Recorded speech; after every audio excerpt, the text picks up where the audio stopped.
Welcome back ulit sa mga isda. Wala may isda kung walay issue. Yan o. So, ngayon mga isda, may pakita po tayong muli na tinatawag nilang redhead mga kaisda. No? Pero dapat mga kaisda, hindi talaga ito dapat tawaging redhead. Dahil tawag ito, para natin niloloko yung ating mga sarili kung tawagin natin itong redhead mga kaisda. No? Ipakita natin ang tunay na redhead mga kaisda. So ito. So, ito yung muli mga kaisda na tinatawag nilang redhead clean pattern. So, yan. No? Ako mga kaisda, dahil tawag nilang redhead, ay siyempre nakikisabay din tayo na redhead. Pero dapat mga kaisda, hindi talaga yan matatawag na redhead. Bakit? Dahil hindi talaga red ang kanyang ulo. Diba? Yan o. Nakikita nyo? Yan. May pagka-orange yung ulo mga kaisda. Yan. Oh. May pagka-orange. Dapat ang itawag dyan ay orange head, hindi redhead, diba? So sana yung mga breeder, kapwa natin breeder, hindi naman sanang magaling ako at bago lang din kasi ako sa isda, sa pag-aalaga. So sana may tama din yung mga pangalan ng mga muli. Dahil para tayong niluluko natin yung mga sarili natin na mapagpaniwala na redhead na hindi naman redhead, no? Orange head dapat itawag dyan mga kaisda. Yan. So siyempre ipapakita natin talaga din ang tunay na clean pattern redhead, kung ano yung redhead talaga, no? So ito yung clean pattern redhead mga kaisda. Pakita po natin. So yan. Oh. Clean pattern talaga yan mga kaisda, no? Redhead. Oh, yan pa oh. Clean pattern yan ha.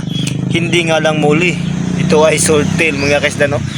So pag ganito, pwede natin i-consider na matawag nating clean pattern redhead dahil makikita naman natin na kulay pula. So hindi na natin tawag ito ma-explain sa ating mga customer dahil red talaga. Oh, yan pa oh. Yun, di ba? Redhead yan. Clean pattern. Yan. So, marami tayo dito. Clean, redhead clean pattern mga kaisda. So, dito din. May mga redhead din tayo dito ng mga clean pattern. So, yan no. Dahil mga kaisda, gaya nito, kapag may bibili na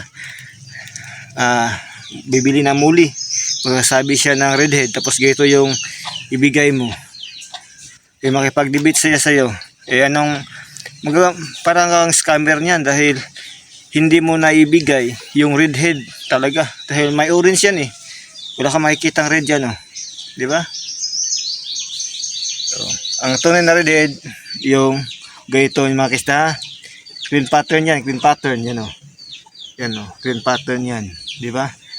Yan clean pattern, di ba? So sana yung mga breeder na mga kapwa natin breeder, maitama yung tunay na pangalan talaga ng mga muli mga kaisda, dahil nakasanayan natin na natawag diyang redhead ay redhead na talaga. Dahil baka makapag customer tayo mga kaisda na tawag yun, yung sakit sa ulo ba kumbaga, maraming itatanong yan. So yan sana mga kaisda maitama ng ating mga kapwa breeder yung tawag ito, yung pangalan talaga, no? Hindi talaga ito pwedeng tawaging redhead talaga mga kaisda dahil yan po ay may orange, dapat tawagan siguro itong orange head. So yan ingat sa ating mga kaisda at siyempre God bless po sa ating lahat mga kaisda.